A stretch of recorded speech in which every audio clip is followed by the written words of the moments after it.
ಕನ್ನಡ ಪಿಕ್ಚರ್ನ ಸಮಸ್ತ ಅಭಿಮಾನಿಗಳಿಗೆ ನಮಸ್ಕಾರ. ನಾನು ನಿಮ್ಮ ರವಿ ಸಾಸ್ನೂರ್. ಕನ್ನಡ ಪಿಕ್ಚರ್ ಅರ್ಪಿಸುವ 2023ರ ಒಂದು ರೌಂಡ್ ಅಪ್ ವಿಶೇಷ ಸಂಚಿಕೆಗೆ ನಿಮ್ಮೆಲ್ಲರನ್ನ ಸ್ವಾಗತಿಸ್ತಾ ಇದೆ. 2023ರಲ್ಲಿ ದಾಂಪತ್ಯ ಜೀವನಕ್ಕೆ ಕಾಲಿಟ್ಟಂತಹ ಸೆಲೆಬ್ರಿಟೀಸ್ ಬಗ್ಗೆ ಮಾಹಿತಿ ಇದಾಗಿರುತ್ತೆ. ಮೊದಲನೇದಾಗಿ ಹರ್ಷಿಕಾ ಪೂಣಚ್ಚ ಮತ್ತು Bhuvan.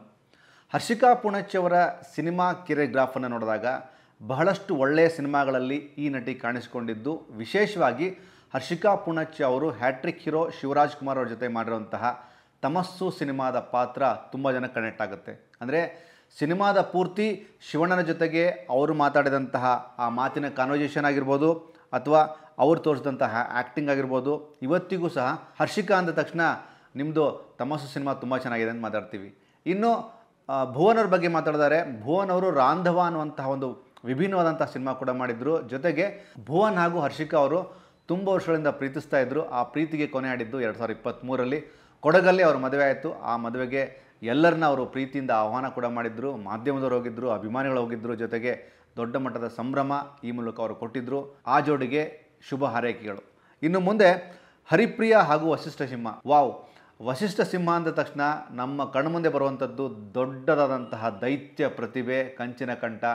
There is no doubt about that. Vasishta Simha ಅವರು ಅಂದ ತಕ್ಷಣ ಅವ್ರು ಹೇಳುವಂತಹ ಡೈಲಾಗು ಸಖತ್ತಿರುತ್ತೆ ಗುರು, ಏನು ಕಿಕ್ಕು ಗುರು ಅಂತೀವಿ. ಅಂದರೆ ಒಬ್ಬ ನಟನಿಗಿರಬೇಕಾದಂತಹ ಒಂದು ಗಟ್ಟಿಯಾದಂತಹ ಒಂದು ಅಸೆಟ್ಟು ಅಂತಂದರೆ ಅದು ಕಂಠ. ಅಂದರೆ ವಸಿಷ್ಠ ಸಿಂಹ ಅವರನ್ನು ಕಂಚಿನ ಕಂಠದ ನಟ, ಕಂಚಿನ ಕಂಠದ ನಾಯಕ ನಟ, ಕಂಚಿನ ಕಂಠದ ಕಲಾವಿದ ಅಂತಾರೆ. ಈ ಥರದ ಕಂಚಿನ ಕಂಠದ ಕಲಾವಿದರಿಗೆ ಬಹಳಷ್ಟು ವರ್ಷಗಳ ಕಾಲ ಬೇಡಿಕೆ ಇರುತ್ತದೆ. ಯಾಕಂದರೆ ಸಿನಿಮಾಗೆ ಬೇಕಾದಂತಹ one of the major part ಅಂದರೆ ಅದು ಧ್ವನಿ. ಟಗರು ಮೂಲಕ ಕನ್ನಡ ಇಂಡಸ್ಟ್ರಿಯಲ್ಲಿ ಒಂದು ದೊಡ್ಡ ಸಂಚಲನವನ್ನು ಮೂಡಿಸಿದಂತಹ ಸೂರ್ಯವರ ಸಿನಿಮಾದಲ್ಲಿ ವಸಿಷ್ಠ ಸಿಂಹ ಅವರು ಮಾಡಿದಂತಹ ಪಾತ್ರಕ್ಕೆ ದೊಡ್ಡ ಮನ್ನಣೆ ಸಿಕ್ಕಿತ್ತು. ಇವತ್ತಿಗೂ ವಸಿಷ್ಠ ಸಿಂಹ ಅವರು ಬಹಳಷ್ಟು ಸಿನಿಮಾಗಳನ್ನು ಮಾಡಿದ್ರೂ ಸಹ ಅವರಿಗೆ ಟಗರು ಸಿನಿಮಾದ ಖ್ಯಾತಿ ಇವತ್ತಿಗೂ ಕಾಯುತ್ತೆ, ಮುಂದೂ ಕೂಡ ಅವ್ರನ್ನ ದೊಡ್ಡ ಮಟ್ಟಕ್ಕೆ ಬೆಳೆಸುತ್ತೆ. ಇನ್ನು ಅವರ ಕೈ ಹಿಡಿದಿರುವಂತಹ ಹರಿಪ್ರಿಯಾ ಅವ್ರ ಬಗ್ಗೆ ಮಾತಾಡೋದಾದರೆ, ಗುರು ಉಗ್ರಂ ಸಿನಿಮಾದ ಹೀರೋಯಿನ್ ಗುರು, ಏನು ಆ್ಯಕ್ಟಿಂಗ್ ಗುರು ಅಂತೀವಿ. ಅಂದರೆ ಬಹಳಷ್ಟು ನಟಿಯರಿಗೆ ಈ ಒಂದು ವಿಚಾರ ಕನೆಕ್ಟ್ ಆಗುತ್ತೆ. ಅಂದರೆ ಅವರು ತಮ್ಮ ಸಿನಿ ಕೆರಿಯರಲ್ಲಿ ಬಹಳಷ್ಟು ಸಿನಿಮಾಗಳನ್ನು ಮಾಡಿದರೂ ಸಹ ಕೆಲವು ಸಿನಿಮಾಗಳು ಅವರ ಸಿನಿ ಗ್ರಾಫ್ನಲ್ಲಿ ದೊಡ್ಡ ಮಟ್ಟದ ಮೈಲೇಜನ್ನು ಕೊಟ್ಟಿರ್ತವೆ. ಹರಿಪ್ರಿಯಾ ಅವರು ಬಹಳಷ್ಟು ಸಿನಿಮಾಗಳನ್ನು ಮಾಡಿದರೂ ಸಹ ಕೆಲವು ಸಿನಿಮಾಗಳು ತುಂಬ ದೊಡ್ಡ ಮಟ್ಟಕ್ಕೆ ರೀಚ್ ಆಗಿರ್ತವೆ, ಕೆಲವು ಸಿನಿಮಾಗಳು ನಿಧಾನವಾಗಿ ರೀಚ್ ಆಗ್ತಾ ಕನೆಕ್ಟ್ ಆಗಿರ್ತವೆ. ಇದರಲ್ಲಿ ಉಗ್ರಂ ಸಿನಿಮಾ, ಪ್ರಶಾಂತ್ ನೀಲ್ ಅವರು ಆ್ಯಕ್ಷನ್ ಕಟ್ ಹೇಳಿರುವಂತಹ, ಶ್ರೀ ಮುರಳಿ ಅವರು ನಾಯಕ ನಟರಾಗಿ ಆ್ಯಕ್ಟ್ ಮಾಡಿರುವಂತಹ ಆ ಸಿನಿಮಾದಲ್ಲಿನ ಹರಿಪ್ರಿಯಾ ಅವರ ನಟನೆಗೆ ದೊಡ್ಡ ಪ್ರಶಂಸೆ ವ್ಯಕ್ತವಾಗಿತ್ತು. ಉಗ್ರಂನ ಹರಿಪ್ರಿಯಾ ಹಾಗೂ ವಸಿಷ್ಠ ಸಿಂಹ ಅವರ ಜೋಡಿಗೆ ಆಲ್ ದ ವೆರಿ ಬೆಸ್ಟ್. ಇನ್ನು ಮತ್ತೊಂದು ಜೋಡಿಯ ಬಗ್ಗೆ ಹೇಳೋದಾದರೆ, ಮುಂಗಾರು ಮಳೆಯ ಬೆಡಗಿ ಪೂಜಾ ಗಾಂಧಿ ಹಾಗೂ ಉದ್ಯಮಿ ವಿಜಯ್. ಪೂಜಾ ಗಾಂಧಿ ಅವರನ್ನು ಸಾಮಾನ್ಯವಾಗಿ ನಾವು ಮಾತಾಡಿಸುವಾಗ ಅನಿಸುತ್ತಿದೆ ಯಾಕೋ ಇಂದು ಅಂತ ಮಾತಾಡ್ತೀವಿ. ಅಂದರೆ ಒಬ್ಬ ನಟಿ ತಾನು ಆ್ಯಕ್ಟ್ ಮಾಡಿರುವಂತಹ ಮೊಟ್ಟ ಮೊದಲ ಸಿನಿಮಾ ಆ ರೀತಿಯಾದಂತಹ ದೊಡ್ಡ ಕ್ರೇಜನ್ನು ಕ್ರಿಯೇಟ್ ಮಾಡಿ ಸುಮಾರು ಚಿತ್ರಮಂದಿರಗಳಲ್ಲಿ ಆ ಸಿನಿಮಾ ಹೌಸ್ಫುಲ್ ಆಗುತ್ತೆ, 100 ಡೇಸ್ ಓಡುತ್ತೆ.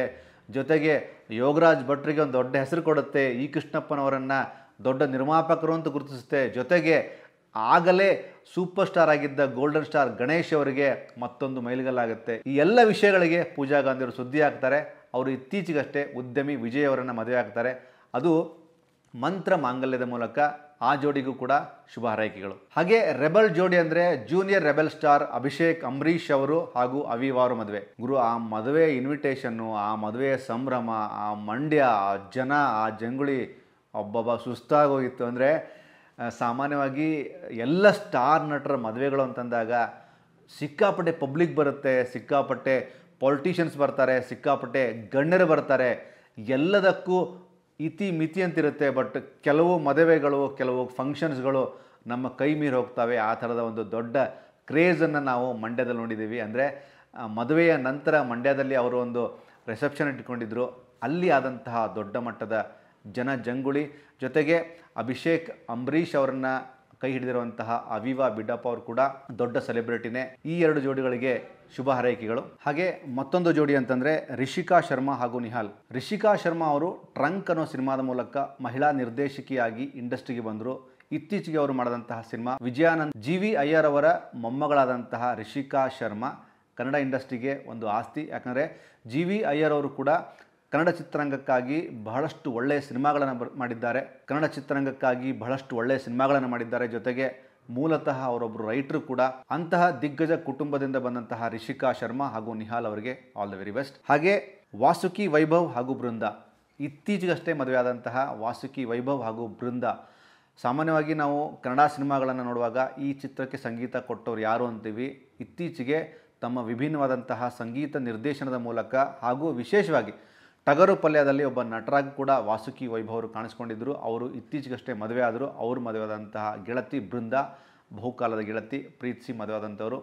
ಹೀಗೆ ಇಂಡಸ್ಟ್ರಿಯ ಒಂದಷ್ಟು ಸೆಲೆಬ್ರಿಟಿಗಳ ಬಗ್ಗೆ ನಾವು ಒಂದು ಮಾಹಿತಿಯನ್ನು ಕೊಡ್ತಾ ಇದ್ವಿ. 2023ರಲ್ಲಿ ಬಹಳಷ್ಟು ಜೋಡಿಗಳು ಮದುವೆಯಾಗಿದ್ದಾರೆ. ಅವರೆಲ್ಲರ ಬದುಕು ಹಸನಾಗಿರಲಿ. ಇದಿಷ್ಟು 2023ರಲ್ಲಿ ದಾಂಪತ್ಯ ಜೀವನಕ್ಕೆ ಕಾಲಿಟ್ಟಂತಹ ಸೆಲೆಬ್ರಿಟೀಸ್ ಬಗ್ಗೆ ಮಾಹಿತಿ. ನಿರಂತರವಾದ ಸಿನಿಮಾ ಸುದ್ದಿಗಳಿಗೆ ನೋಡ್ತೀರಿ Kannada picture. Thank you so much.